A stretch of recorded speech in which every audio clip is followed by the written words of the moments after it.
Hey guys, welcome to the new unit. I'm going to give you a little bit of background knowledge on something called cellular respiration. Remember, this is basically the opposite of photosynthesis, and it happens in humans and animals. It also happens in plants, but we'll learn about that a little bit later. But for now, I'm going to give you some background knowledge on it. So this is just the basics. So before we get going with it, the one thing you need to do for your async day today is on the Padlet. I need you to answer this question based on your background knowledge of photosynthesis. Why do you think humans and all animals need to breathe?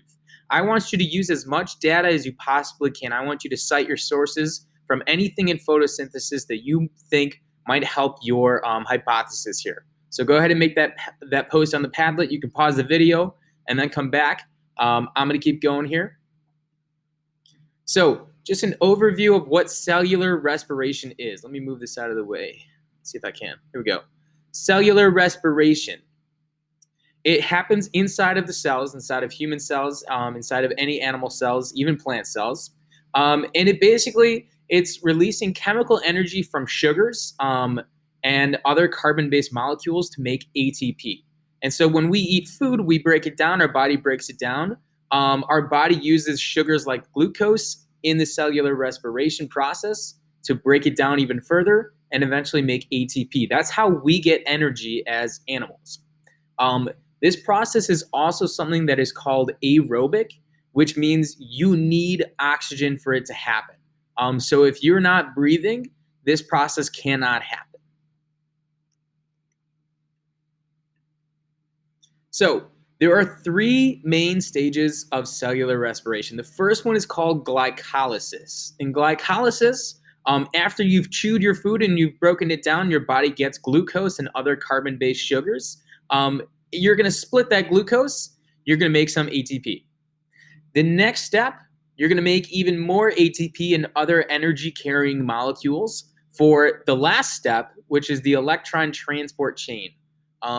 I can't move this out of the way, I'm sorry, but in the electron transport chain, you are basically just producing ATP and a lot of it. In the electron transport chain, you are making more ATP than both glycolysis and the Krebs cycle combined.